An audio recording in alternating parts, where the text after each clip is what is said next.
Que penses-tu de l'entrepreneuriat féminin? Il faut entreprendre. Les hommes peuvent entreprendre, ça veut dire ils ont le choix. Mais les femmes ne savent pas encore qu'elles n'ont pas le choix. Il faut. Si elles veulent connaître la vraie liberté, le pouvoir, l'autorité, la vraie, pas celle qu'on te donne parce que tu as donné quelque chose. Mais celle que tu mérites pour avoir fait quelque chose. Même pas celle que tu mérites, celle que tu arraches. Qui va te donner le mérite? Amine, on est des femmes au Congo. Okay. Personne va te donner le mérite. La première ministre, parce qu'elle est la première ministre, mais là dans un autre contexte. Tu vois ce que je veux dire? C'est beaucoup plus profond que ça. Je pense que si tu veux t'arracher ta liberté, ton pouvoir, ton autorité, ton respect, si tu veux avoir un mot à dire, il faut entreprendre. Mais petitement, je voulais savoir. Je voulais savoir pourquoi les femmes font ça, les hommes font pas, pourquoi. Et c'est dans cette quête-là de savoir que je découvre Chimamanda Ngozi. C'est la première afroféministe. Je commence à lire cette femme. Je la lis, je me rends compte que en fait, tout ce qu'on se dit, tous nos choix qu'on fait dans nos vies, nous les femmes, c'est par rapport au fait que un jour, il faudra appartenir à un homme. Et aujourd'hui, maintenant, la société se plaint que les femmes comptent sur les hommes. Wake up! C'est vous, c'est la société, c'est nos parents.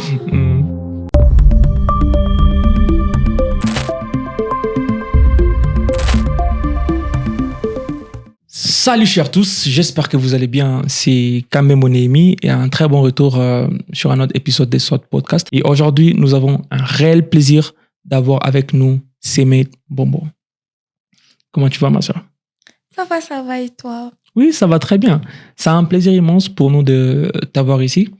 Je sais que ces podcasts a été préparé à la va-vite, mais c'est vraiment un plaisir que tu sois là. Alors, la coutume chez SWOT Podcast, faudrait que tu te présentes pour celles qui ne te connaissent pas. Ok, bonjour à tous ceux qui nous regardent.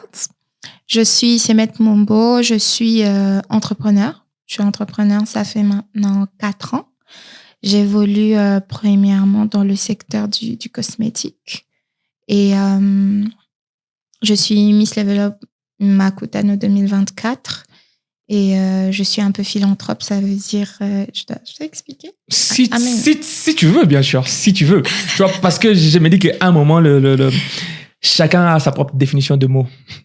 Ok, donc j'ai une as belle qui s'appelle Complexe, qui travaille justement dans l'autonomisation de la jeune femme, la confiance en soi et l'amour-propre.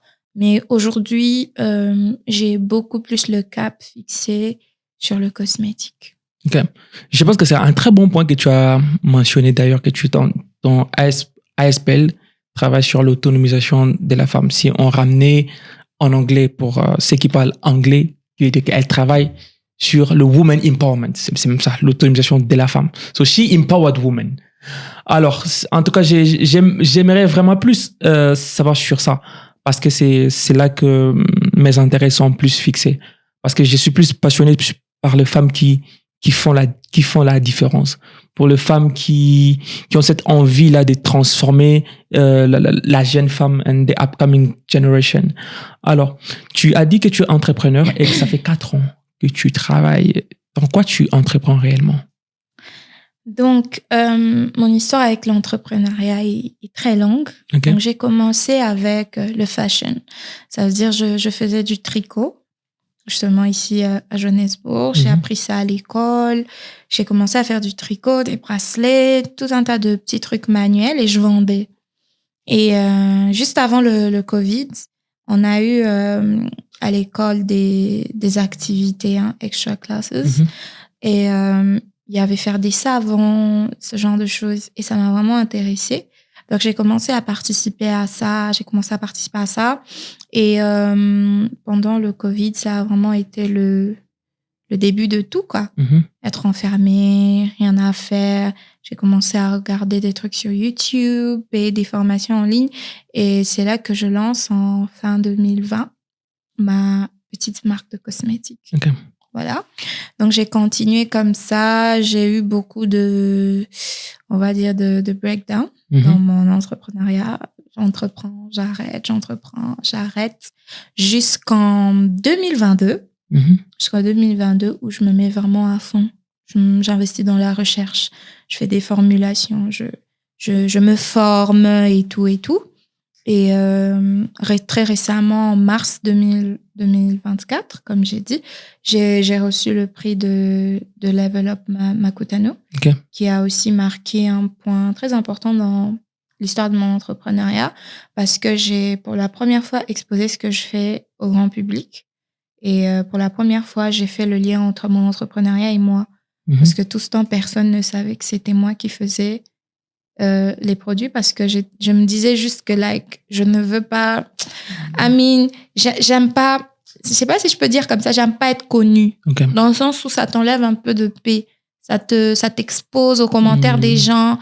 Et j'étais en mode, mieux vaut que mon business soit en avant et moi en arrière. Mais ce jour-là, c'était la première fois que j'ai fait le lien. C'était la première fois que même certaines personnes de mon entourage me disent « Ah, mais tu sais, les produits que j'utilise là, c'est toi qui les fais. » Et je peux dire, ça a été un gros boost en tout cas. Et comment a été cette expérience pour toi, pour la première fois que tu exposes ton produit ou tes services à un public grand? Parce que je ne considère pas seulement comme un public large, mais avoir que les gens qui viennent à Makutano, c'est pas les gens de, tu vois. C'est pas n'importe qui.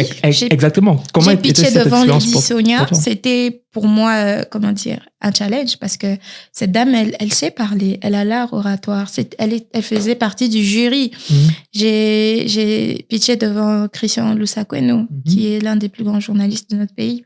Donc, forcément, la pression sur les épaules. Pendant les répétitions, toute l'équipe Makutano, c'est que je savais pas pitcher. Je savais pas défiler. Moi, je suis une femme, mais je sais pas défiler. Je suis plus dans mon business mindset. Tu vois, la beauté, bon, ok. Mais je suis plus dans mon business mindset. Et il y avait des filles qui avaient des projets extraordinaires. Franchement, extraordinaires. Et je me disais, dans une compétition comme ça, où on pitch devant le Premier ministre, est-ce que c'est un business de beauté qui va marcher?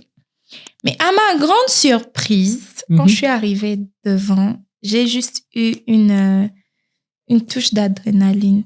Je me suis dit, Semet, écoute, parle comme tu as l'habitude de parler, explique-leur ce que tu fais, puis ce qui arrive. Ok.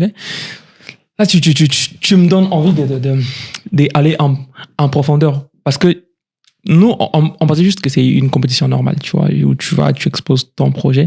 Et là, à t'entendre parler, tu fais de la répétition et toutes ces histoires-là. Explique-nous un peu ces voyages-là, en quelques lignes. Comment ça a commencé, en fait? Comment tu t'es retrouvée là? Ok, donc, comment je me suis retrouvée là? Donc, j'étais là. Moi, je suis fan du Makutano, parce que moi, j'ai vraiment un business mindset. Moi, c'est les affaires. Donc, je suis à la recherche des opportunités. Et comme tout le monde le sait, l'entrée au Makutano, c'est pas rien. C'est pas facile de payer ça. Et cette année, je voulais justement participer au Level Up. Cette année, bizarrement, par rapport à l'année dernière, c'était que $90 à payer. Mais je m'étais dit... Non, j'ai pas envie de payer ça. J'ai juste envie de trouver un moyen d'arriver là-bas somehow. Donc, l'idée, c'était même pas de participer à la compétition. Je voulais juste aller au Makutano. Et il y a un grand frère à moi, Hippolyte, que je salue d'ailleurs. Donc, je l'appelle. À l'époque, c'était le numéro 2 après Madame Nicole, qui est la proprio de Makutano. Voilà. Donc, je l'appelle, je le harcèle depuis décembre. Je veux être au Makutano, Il me dit, mais tu veux quoi, en fait? Je dis, je veux avoir un stand ou je veux juste être là, en fait. Trouver un moyen pour que je le sois là.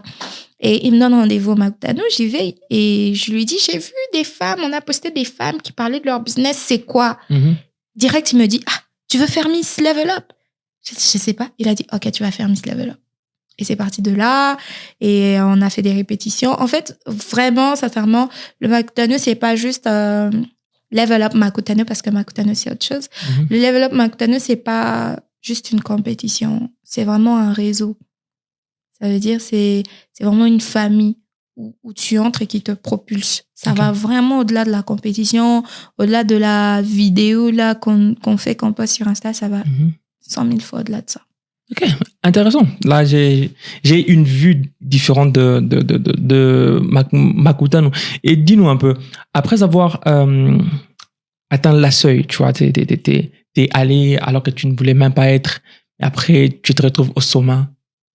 Comment tu t'es senti en temps personnel?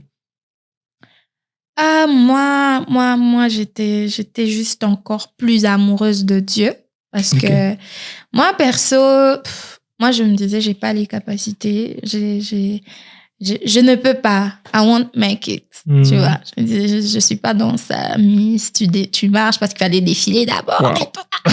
C'était tellement gênant. Ça ne fait pas partie de mon quotidien. Okay. Mais moi, j'ai une phrase que j'aimerais même que les gens retiennent, c'est que Dieu honore les efforts. Et je me dis ça tout le long de la compétition. Et jamais je me suis dit, je veux gagner. Non, j'ai dit, Seigneur, je veux partir avec un plus. Okay.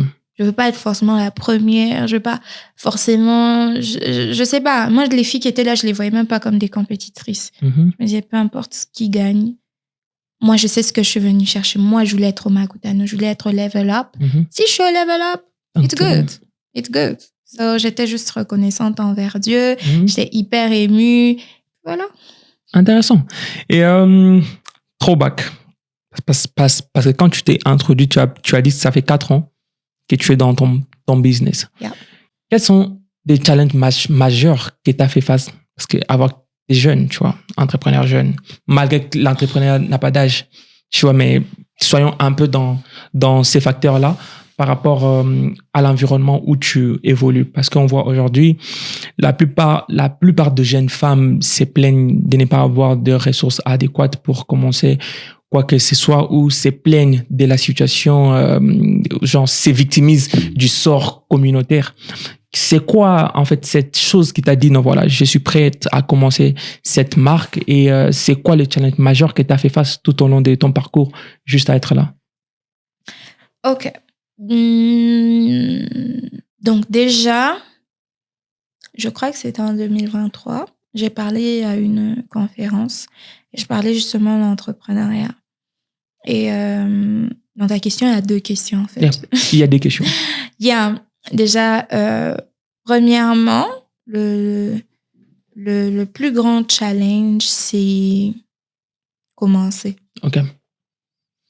Moi, j'ai toujours, il y a l'entrepreneur de circonstance et l'entrepreneur de passion. Ok. Tu peux devenir entrepreneur parce qu'il y a une circonstance dans ta vie qui t'a obligé à le devenir. Et il y a d'autres qui deviennent entrepreneurs par passion parce qu'ils veulent tellement être entrepreneurs. Pourquoi je dis que le premier challenge, c'est commencer? Parce que justement, quand tu veux devenir entrepreneur ou quand la vie te pousse à devenir entrepreneur, tu ne sais pas forcément par où commencer. Okay. Ça veut dire que tu vas tâtonner. Tu peux passer des années à tâtonner. Donc, je pense que c'était ça mon premier challenge. C'était vraiment comprendre d'abord moi-même ce que je veux faire. Je faisais des produits, mais je ne savais pas vraiment. Tu vois, j'étais un peu éparpillée. Je savais, j'avais la vision en gros. Mais je ne savais pas vraiment, c'est quoi les steps? Il faut commencer par où? Il faut faire quoi? Ta mission était encore incertaine, alors que la vision était bien claire. Voilà, je ne savais pas comment structurer ma vision. Et je pense que c'est le premier challenge. Okay. Pourquoi je dis c'est le premier challenge? Pour aller aussi dans le sens du woman empowerment, que beaucoup de femmes commencent les affaires et puis elles se perdent quelque part. Elles se perdent peut-être avec les opportunités, les personnes qu'elles rencontrent. Tu rencontres une autorité et tout, lors d'une compétition. Après, ils te draguent. Après, tu oublies pourquoi tu as commencé. Après, tu vois, quand tu ne sais pas vraiment exactement où est-ce que je vais, comment est-ce que je vais là où je vais, je pense que ça peut facilement tuer ton entrepreneuriat. Et le deuxième challenge, je pense que c'était la formation. Okay. Beaucoup de jeunes aiment l'entrepreneuriat parce qu'ils se disent « Ah, si je deviens entrepreneur, moi aussi je vais me payer un voyage, moi aussi je vais payer une voiture. » Alors que tu oublies qu'avant que l'entrepreneuriat te fasse jouir, c'est toi qui dois investir. Tu dois te former. Et le problème avec mon secteur, c'est que tu te formes où? Trouver la formation adéquate, combien ça te coûte. Je pense que c'était aussi un challenge. Et le troisième challenge, c'était vraiment de mixer la fac le travail et mon business. C'était de trop. Et j'ai vraiment galéré. C'est pour ça que j'ai fait beaucoup de pauses. Les mois où au travail, il y a beaucoup de choses à faire, je ne fais pas de produits. Les clients m'écrivent. Les mois où j'ai beaucoup de choses à faire à la fac. Donc, c'était vraiment compliqué. Il fallait que je trouve le juste milieu. Il y a 2 ans, je ne pouvais pas voyager et laisser mon business. Ça n'allait pas tourner. J'allais devoir tout arrêter pour venir, tout tourner autour de moi. Tu vois. Et je pense que ça, c'était le 3e challenge. Et le dernier challenge, je pense que c'est la croissance. Entrer dans le marché. C'est pas facile. C'est pas facile. Moi, je suis pas une originaire de Kinshasa. J'ai passé mon enfance à Lubumbashi, mon adolescence à Johannesburg. Puis, boum, j'arrive à Kinshasa. Et c'est pas facile. J'arrive, il y a déjà des gens qui connaissent leur milieu, qui connaissent leur personne, qui ont leur groupe. Tu sais pas forcément comment t'intégrer. Tu galères un peu avec la langue. Tu sais pas c'est où qu'on frappe pour avoir les opportunités. Et je pense que ça, c'est le plus gros challenge. Entrer dans le marché, se faire un nom et se faire sa place. Ok. Et moi, je reste sur le dernier challenge d'ailleurs parce que c'est ça qui me passionne le plus parce que s'il faut que je mentionne, I also did business administration, so I'm a bit I have some knowledge into that. J'aimerais savoir comment tu as pu t'intégrer. Comment était cette intégration? Parce que à t'entendre parler, Lubumbashi, Djobourg, Kinshasa, et quand tu arrives à Kinshasa, tu vois, tu veux directement commencer quelque chose. C'est que tu veux te faire à nous. Comment étaient ces voyages-là? Donc, déjà, quand j'arrive à Kinshasa, je ne veux pas forcément me faire un nom. Je veux avoir un chez moi. Parce que j'avais l'impression d'avoir été trop déracinée. Okay. C'est-à-dire, à peine tu as fini l'école primaire, tu viens faire l'école secondaire ailleurs, and then tu pars encore. J'avais l'impression de ne pas avoir de racines. Donc, ma première idée, ma première essence, c'était je veux être une fille de Kin. Je veux connaître Kin. Je veux connaître les gens de Kin. Je veux connaître comment on pense à Kin. Je veux connaître le Lingala. Je vais devenir une fille de Kin. Et je dis ça à tout le monde, même à la maison. Et aujourd'hui, même quand ma mère, elle me voit et tout, elle me dit, oh, mais toi, t'es devenue Kinoise. Je dis, mais oui, justement, c'était ça le but, tu vois. Donc, moi, ce qui m'a quand même, je peux dire, donné un brin de fame, parce que je ne vais pas dire que je suis connue, non. Vraiment un brin de fame, c'est que j'arrive à Kin dans la musique. Okay. J'aime la musique. J'ai mon mentor, j'ai Lokwa Kanza, je rencontre Fali, Pisson, c'est limite un grand frère à moi. Je vois Héritier Wata. Je suis dans ce milieu-là, inconsciemment. Ça me donne un brin de fame. Ça fait monter mes abonnés. Je peux marcher, c'est toi qui chantes sur Insta. Ça part de là. Ça ne part même pas du cosmétique, tu vois. Donc, au fur et à mesure, je commence à connaître les gens. Au fur et à mesure, je commence à comprendre qu'à tel endroit, c'est là où tu croises tel. Si tu veux telle opportunité, tu vas là-bas. Donc, ça commence par d'abord connaître le milieu, faire que les gens te connaissent aussi. Et puis, petit à petit, voilà. Intéressant. T'as un parcours intéressant parce que je me dis que c'est d'ailleurs un bon mindset. En tout cas, moi, j'aime le mindset à se dire que voilà, je ne me limite pas à mes capacités, mais je vais une certaine ouverture. Je vais croiser des gens et parler aux gens. Alors maintenant, là, une dernière question because I want to close this bracket and jump into my second part. But avant que j'aille là-bas, j'aimerais plus savoir, parce que tu as parlé, t'as un peu de fame, juste un tout petit peu, un grain de fame. Maintenant, comment t'as rendu ton petit brin de fame bénéficiaire à ton business? Bon, pour être honnête, je pense pas que mon brin de fame a contribué à mon business. Okay. Je pense plutôt que le fait de connaître les gens, c'est ça qui m'a aidé. Parce que mes abonnés ont grimpé, mais c'est plus comme avant. Quand je venais d'arriver à Kin, je pouvais être au resto et des gens qui viennent me dire « Ah, mais je t'ai vu chanter et tout et tout. » Et quand j'ai tout arrêté, il y avait plus de ça. Pourtant, mes abonnés grimpaient toujours. Pourtant, you know, il y avait toujours le truc, tu vois, mais c'était pas comme avant, tu vois. Ça veut dire que je peux pas dire que le brin de fame qui venait avec la musique a contribué à mon business. En plus que, comme je t'ai dit au début, j'ai toujours dissocié les deux. Donc, les gens savaient même pas. Les gens ne savaient même pas que, Et pourquoi je dis que c'est le fait de connaître les gens qui a contribué à mon business? Parce que dans le background, low-key, je parlais quand même, tu sais, je fais des savons, quelqu'un teste, il en parle, et puis ça part comme ça, petit à petit, mais j'ai jamais fait le lien naturel. Ok, et c'était quoi l'importance de la communauté dans ton growth? Je vais dire l'importance de la communauté, c'était vraiment la critique. Okay. C'était vraiment la critique. De vendre un produit à une amie de la fac ou quoi, qui te fait un retour. C'est ce qui manquait. Parce que le client te fait pas toujours un retour. On a des clients, ça a bien marché, mais ils refusent même de t'envoyer l'avant-après. Il n'a pas envie. Tu vois, après, c'est son corps. Il peut aussi refuser. Alors qu'il y a plein de clients qui peuvent venir juste à cause de l'avant-après. Alors que la communauté autour de toi te dit les choses. C'est mettre ce savon-là, ça n'a pas marché. C'est mettre ça, il fallait faire comme ça, tu vois. C'est vraiment ça. La critique, c'est ça qui m'a fait grandir. Et à part la critique, la recommandation. Beaucoup de gens à qui j'ai vendu, moi, personnellement, mes produits m'ont recommandé. Toujours. Toutes les personnes à qui j'ai vendu un produit m'ont emmené 4-5 clients après. Toujours. Les gens de vraiment mon tout petit cercle. Ok. Et que penses-tu de l'entrepreneuriat féminin? Parce que là, on peut voir que tu es une femme mais qui essaie de faire les choses autrement. Tu sors un peu du commun, de vagues qu'on a autour de la féminité. Je ne parle pas du féminisme, de la féminité. Parce que aujourd'hui, la plupart des femmes veulent s'appuyer à quelqu'un pour être quelque part. Bon, c'est pas vraiment la majorité, mais la plupart pensent qu'elles ont besoin d'un appui pour arriver quelque part. Toi, qu'est-ce que tu penses? Parce qu'avoir, c'est que toi, tu t'es pas appuyé, mais tu as comme créé un chemin.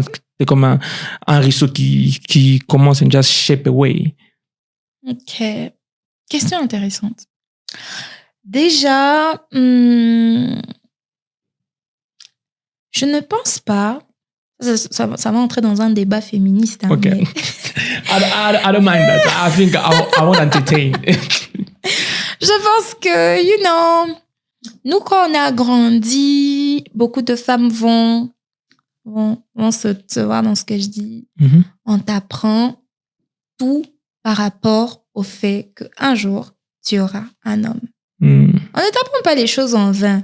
Tout ce qu'on t'apprend, c'est parce que, on t'apprend à faire le lit parce que tu devras, on t'apprend à laver les vêtements parce que, on t'apprend à cuisiner parce que, on t'apprend à t'habiller parce que, on t'apprend toujours quelque chose parce que derrière, il y aura un homme. Et aujourd'hui, maintenant, la société se plaint que les femmes comptent sur les hommes. Wake up. C'est vous, c'est la société, c'est nos parents. C'est nos parents. Et moi, je ne juge pas les femmes qui, c'est inconscient. Peut-être aujourd'hui, c'est devenu un peu trop pervers avec les sugar daddy, les escortes et tout ça. Mais tout ça, là, ça part d'une culture. Ça part d'une éducation qu'on nous a donnée. Ça part de quelque chose qu'on t'a mis dans la tête depuis ton plus jeune âge. Tu t'es toujours dit que il faut qu'un homme m'accepte. Si je fais ça, c'est pour un homme. C'est inconscient. Tu vois ce que je veux dire? Pourquoi moi, je dis pas que je suis la seule, il y a beaucoup de femmes qui font la différence, mais peut-être low-key. Pourquoi moi, j'ai pas suivi ça? Parce que je pense que c'est aussi plus une question de caractère, une question de personnalité. Moi, j'ai toujours été petite, une enfant qui veut savoir, qui va à l'aventure, qui va lire des livres. Moi, il y a même des livres, mon papa avait une bibliothèque qu'on m'interdisait de lire. Mon grand frère me dit non, moi j'ai pas lu ça à ton âge, toi tu dois pas lire ça. Moi je voulais savoir. Moi je suis un peu de moins en moins parce que je me rends compte que plus tu en sais, plus la vie devient juste stressante. Tu vois. Mais petite, moi je voulais savoir. Je voulais savoir pourquoi les femmes font ça, les hommes font pas, pourquoi. Et c'est dans cette quête-là de savoir que je découvre Chimamanda Ngozi. C'est la première afroféministe. Je commence à lire cette femme. Je la lis, je me rends compte que, en fait, tout ce qu'on se dit, tous nos choix qu'on fait dans nos vies, nous les femmes, c'est par rapport au fait qu'un jour, il faudra appartenir à un homme. Je veux bien appartenir à un homme. Pas que je vais pas me marier ou je sais pas, mais j'avais envie de découvrir what if je vais pas dans ce sens-là, tu vois. What if j'essaie un peu de voilà, et même en famille, tu deviens un peu le petit chat noir, tu deviens un peu la cible. Pourquoi? Parce que tu essaies de faire les choses d'une manière un peu bizarre. Tu vois? Donc pour répondre à la question, je dirais que les femmes, qu'est-ce que je pense de l'entrepreneuriat féminin? Il faut entreprendre. Les hommes peuvent entreprendre, ça veut dire ils ont le choix. Mais les femmes ne savent pas encore qu'elles n'ont pas le choix. Il faut. Pourquoi? Parce que tu vas aller travailler. Les hommes aujourd'hui, je ne dis pas tous les hommes, mais la société masculine, généralement, ils ont aussi été éduqués comme ça. Je ne sais pas qui a commencé cette affaire, mais ils ont aussi été éduqués comme ça, de voir la femme comme un être inférieur. Pas sur tous les points, mais il y a toujours cet ego-là. Même l'homme le plus féministe du monde, il préfère qu'un homme le frappe. Si c'est une femme, c'est la honte. Tu vois un peu, même dans des petits trucs comme ça, non, tu te rends compte qu'il y a un truc derrière qui dit aux hommes qu'ils sont supérieurs. Peut-être aussi à cause de la religion. Mais je ne vais pas entrer dans l'égalité ou quoi. Je veux juste créer le contexte de ma réponse, ok? Et du coup, à part ça, il y a aussi une grande partie des hommes qui voient les femmes comme des objets de satisfaction. Okay. Ils voient les femmes comme des trophées. Okay. Je dois avoir cette femme, sinon je suis pas un homme balité, quoi. Tu vois ce que je veux dire? Et quand t'es une femme, tu vas à la fac, t'as envie de faire une carrière de bureau, alors bonne chance, ma belle. Bonne chance au Congo. Bonne chance. Je sais pas comment tu vas faire pour gravir les échelons, mais tu vas pas finir les mains propres. En tout cas, c'est très peu de cas. C'est pour ça que je dis les femmes doivent entreprendre. Si elles veulent connaître la vraie liberté, le pouvoir, l'autorité, la vraie, pas celle qu'on te donne parce que tu as donné quelque chose. Mais celle que tu mérites pour avoir fait quelque chose. Mais pas celle que tu mérites, celle que tu arraches. Qui va te donner le mérite? Amine, on est des femmes au Congo. Okay. Personne va te donner le mérite. La première ministre, c'est parce qu'elle est la première ministre, mais là dans un autre contexte. Tu vois ce que je veux dire? C'est beaucoup plus profond que ça. Je pense que si tu veux t'arracher ta liberté, ton pouvoir, ton autorité, ton respect, si tu veux avoir un mot à dire, il faut entreprendre. Je pense que j'ai une image différente du Congo parce qu'en t'entendant parler, il y a des anecdotes qui sortent comme ça. Dis-moi un peu, tu as dit au Congo si je vais c'est quoi le mot en français?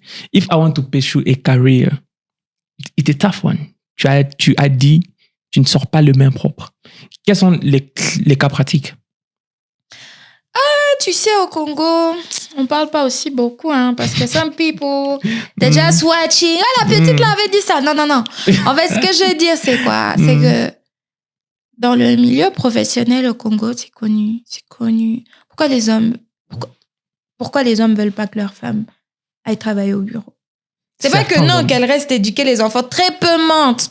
Pas au co, ça. Ils veulent genre... Non, ils ont peur parce qu'ils savent que les vrais dévoreurs, les vrais pervers, les vrais... Tout ce que tu veux, les vrais pédophiles, ils sont au bureau. Jesus. Yeah. Et ça, c'est pas un cas, je sais pas, isolé ou whatever. La majorité des femmes que tu vas voir qui poursuivent une carrière, il y a toujours un cas d'une personne qui a tenté. Et, you know. Je sais que tu vas éveiller la curiosité de beaucoup de personnes qui vont nous suivre sur ces points-là. Parce que c'est un point que moi, je trouve très sensible, que j'aimerais vraiment savoir en profondeur. Mais je pense que parlons un peu de complexe. Ok, d'accord. Petite parenthèse. Ce que je dis, c'est pas forcément lié à moi.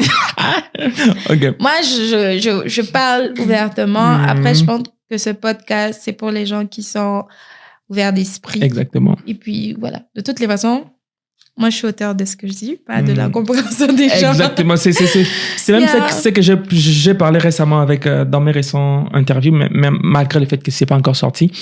On était en train de parler, le thème était « Give back to your community ». Okay. Alors, in Give Back to the Community, the guy that I received said something really powerful. Il a dit, I'm responsible of what I said, but you are responsible of how you perceive it. I still might be accountable. I can keep my accountability, but I'm not responsible. Tu vois, c'est de la même chose avec toi. Moi, je pense que le podcast, pour moi, c'est plus un venting board. Like, it's a place where we just come and speak what we have to speak without being judged.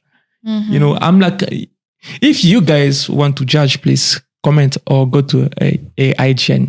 I'll block you guys. Moi, je bloque les gens. Hey, les gens qui viennent, tu regardes mes posts, tu vas jamais voir un truc négatif. Moi, je bloque. I'm like, hey man, tu viens vraiment sur mes réseaux, dans ma connexion, dans ma sphère. I mean, tu es en train de violer des trucs. Like, I don't want you in my mind. Je ne te veux pas dans mon esprit. I just block you and then... Makes sense.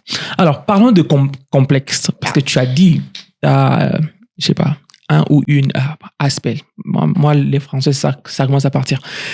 Et avec ton ASPL complexe, tu as dit que tu es plus basé sur l'autonomisation de la femme. C'était quoi la motivation? Qu'est-ce qui t'a poussé à dire, non, voilà, il est temps pour moi d'investir au changement, tu vois, à l'autonomisation de la femme, une éveil consciente et tout ce qui va avec. Sur quoi tu te bases? Where are you standing?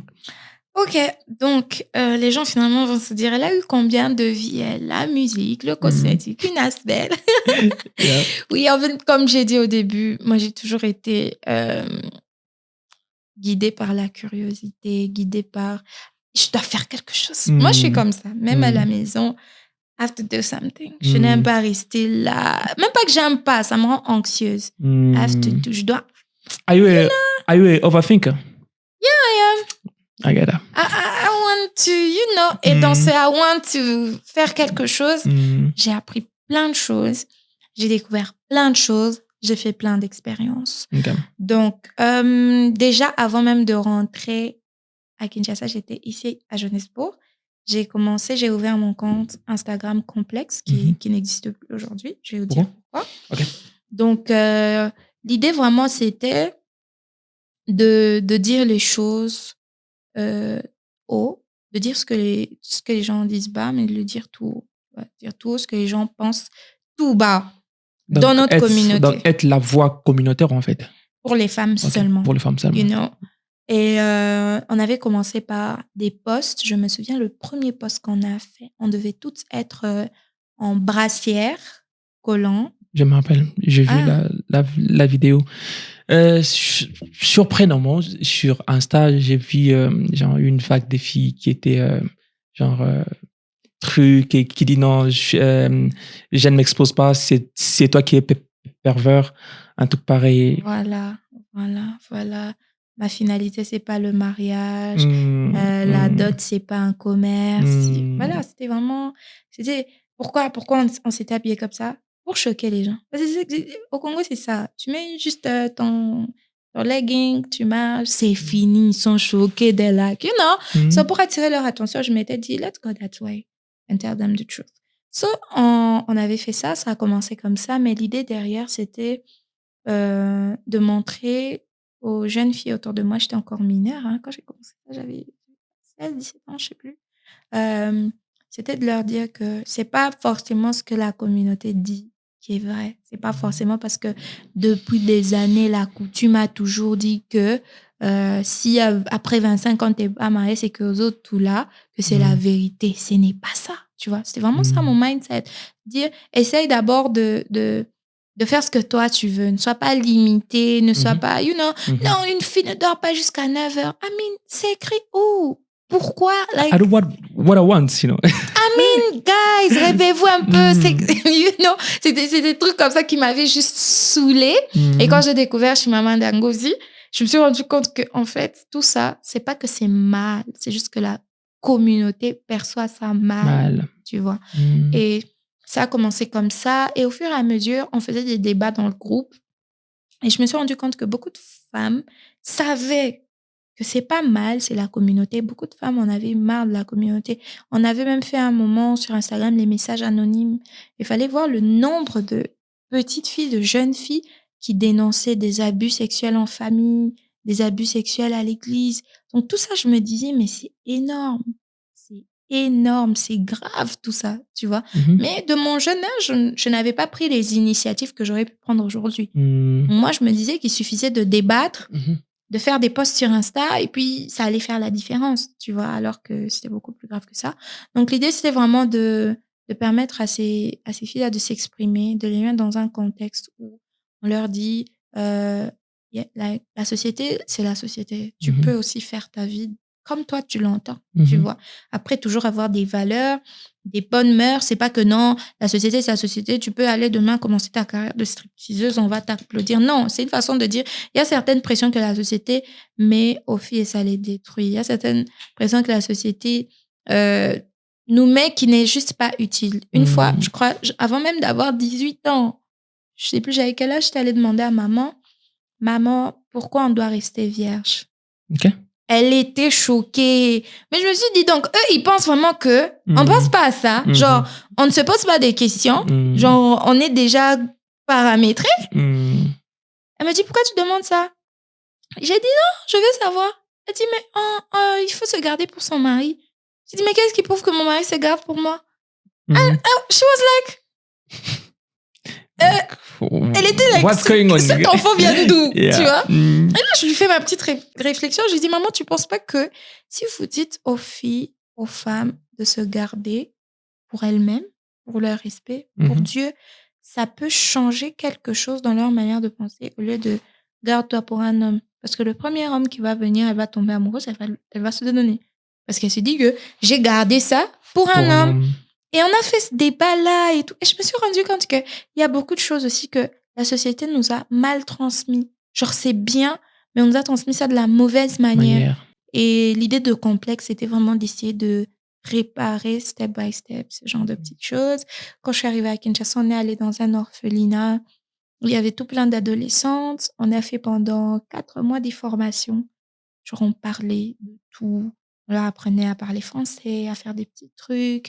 Et on parlait de ce genre de sujet. Et même là-bas, il y a eu des révélations vraiment. Tu te rends compte que c'est Dark chaud. stories. C'est chaud. Et après ça, j'ai arrêté. Pourquoi? Je trouvais que c'était une cause plus grande que moi. Pour cet âge-là. Je trouvais que j'étais overwhelmed. Quand j'ai fini l'expérience à l'orphelinat, j'en savais trop.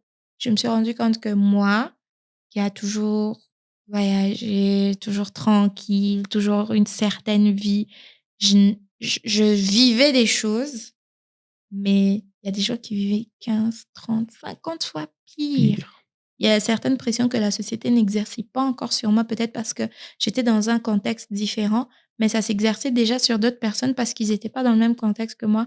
Et je me suis juste dit, ouf, this is so big. C'est vraiment une cause énorme. Je peux pas entrer dedans. Non. Et c'est quoi ta projection future par rapport à Complexe? Parce que je trouve que c'est une initiative philanthrope qui vraiment nécessite une considération énorme. Malgré le fait que like it's a huge task. It's normal for you to be overwhelmed because you are handling a lot of people emotions and feelings and all those stuff. Mais tu ne penses pas que quand tu arrêtes pour l'instant, c'est comme si tu laissais un vide sociétal qui doit combler ces vides que toi tu as laissés. Parce qu'en prenant cette initiative, tu as donné un goût de changement à ces filles-là. Et quand tu te décides d'arrêter, est-ce qu'il y a toujours cet espoir dans ces filles-là de pouvoir être transformées ou de pouvoir se libérer par rapport aux past traumas ou anything that they went through in their lives, you know? Bon, d'un côté, ça peut être vrai ce que tu dis. D'un autre côté, moi, je fais la même chose autrement. C'est le même esprit qu'il y a dans mon cosmétique. Okay. Tu vois. Bientôt, là, c'est octobre. Octobre, c'est le mois dédié à la lutte contre le cancer du sein. Donc, j'invite tout le monde à s'abonner à Silly Cosmétique pour voir ce qu'on va faire. Je me suis dit, c'est un combat très grand. C'est un combat qui date de génération en génération. C'est un combat que je me dis, même à la fin de cette vidéo, on va lire des commentaires, il y aura des gens qui vont dire « Mais qu'est-ce qu'elle raconte ?» Tu vois, c'est un combat énorme. Et comme tout militaire, avant d'aller à la guerre, il faut avoir des armes, il faut être prêt. Donc, je me suis dit, je veux d'abord être cet exemple de réussite dans la société. Okay. Parce qu'on ne peut pas tous être en train de dealer avec les mêmes problèmes et puis essayer de s'aider. Ça ne va rien donner. Il faut que quelqu'un sorte sa tête de l'eau pour sortir les autres. Quand tu es dans l'avion, qu'est-ce qu'on te dit? S'il y a quelque chose, avant même de mettre le masque à ton bébé, put yourself first. Mets d'abord pour toi. Tu vois ce que je veux dire? Donc moi, c'est le même esprit. Même ce que je fais dans le cosmétique, c'est vraiment montrer aux femmes que tu peux t'aimer sans te décaper la peau. Tu peux trouver des produits qui te font aimer ta peau telle qu'elle est et pas forcément ressembler à je ne sais qui. Tu vois un peu? Et c'est toujours quelque part dans cet esprit d'amour propre, de confiance en soi, d'acceptation, d'autonomisation et tout ça, mais low-key. Low-key, mais ça ne veut pas dire que c'est fini. Ça veut juste dire que si je sors ma tête de l'eau, je vais comprendre le schéma pour sortir sa tête de l'eau. Et je pourrais sortir la tête des autres de l'eau. Et les autres pourront facilement aussi me faire confiance parce qu'ils verront que elle a fait quelque chose. Elle a atteint un certain niveau. You are standing on something. Voilà, j'ai quelque chose à dire. Ils ont quelque chose à apprendre de moi. Je pense qu'à ce moment-là, je pourrais, je pourrais combattre ce genre de combat. Et au-delà de ça, dans notre pays, tout est politisé depuis l'époque de la colonisation. Donc, je pense qu'il faut aussi avoir un certain poids politiquement pour vraiment exercer ce genre de combat. Parce que sinon, tu fais ça en vain, mais... Parce que tu fais les sciences politiques. Mais je fais les sciences politiques. As-tu des ambitions politiques? Des ambitions politiques oui, sinon je ne ferais pas les sciences politiques, c'est logique. C'est quoi la raison principale en fait? Moi, je veux être la bouche des autres, des femmes. Je veux parler pour les femmes. Parce que j'ai suivi Eve Bazaïba. Son podcast est 3 heures. Justement, j'ai consacré 3 heures de mon temps pour suivre ça. Et quand je t'entends parler, ça cadre un peu avec ce qu'elle a quasi fait à ton âge. Et je me dis que voilà, c'est une très bonne lutte. C'est une lutte à soutenir. Parce que... Ce qui me déplaît avec nos mamans, nos femmes leaders au Congo, c'est qu'elles ne transmettent pas. OK. Elles transmettent peut-être dans les podcasts, mais non. Like not in real life. Elles ne transmettent pas. They don't make it practical. Une femme que je connais qui essaye, malgré son grand âge, c'est Maman Chantal, la conseillère du chef de l'État en termes de jeunesse, qui a même créé un plaidoyer dont je fais partie, Chantal Yelou. Si elle verra ça, je la salue, je l'aime beaucoup. Mais les femmes, elles ne transmettent pas. Je te dis qu'elles ne transmettent pas. Parce que si ces femmes-là qui sont arrivées à ce genre de poste, à ce genre de niveau en dignité, transmettaient, non. Je te dis que la gente féminine congolaise ne serait pas celle qu'elle est aujourd'hui. Elles ne transmettent pas, elles sont inaccessibles, elles sont dans leur univers, tu vois. They are doing things, mais elles ne font pas des choses palpables pour nous, les jeunes derrière. On les regarde, on les aime, mais on ne sait pas comment faire comme elles. Parce qu'elles ne nous transmettent rien, tu vois. C'est pour ça que, bon, on va suivre. Tu penses que ça serait préférable si ces dames-là se réunissaient pour une cause commune qui est l'autonomisation de la femme, mais dans le vrai sens du mot? Ils sont déjà dans ça, les conférences. Parce que moi, je pense que c'est pas vraiment tangible. Parce que j'ai suivi toutes ces femmes qui parlent des conférences et tout, mais ça ne s'arrête qu'aux conférences. Voilà. We just talk, but on ne matérialise pas. On parle, c'est fini. Comme le podcast là. Tu vois, comme le podcast, comme tu es venu, on a parlé et tout. On a soulevé des problèmes et des trucs, mais c'est quoi la solution après? La solution, c'est quand tu prends la décision d'aller agir avec complexe, aller voir ces femmes, ces filles, organiser des workshops avec eux. C'est ça, agir. Parce qu'il y a une personne il y a une femme avec qui j'ai shooté récemment. Elle est Women Empowerment Specialist. Elle est spécialisée à l'autonomisation de la femme. Elle a défini le mot autonomisation comme action. Il dit, il n'y a pas l'autonomisation sans action.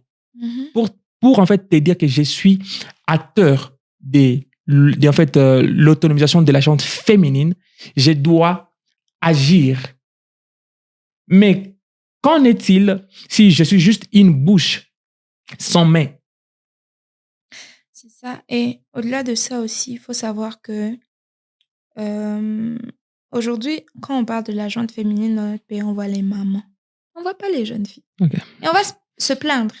On va dire, non, les jeunes filles aujourd'hui, les jeunes filles, gna, gna, gna, gna, gna. Qu'est-ce que vous faites pour les jeunes filles? Qu'est-ce que le gouvernement fait pour la jeune fille en général? Allez offrir les t-shirts aux enfants d'une école reculée. And then what? Elles ont porté ça, and then what? Tu vois?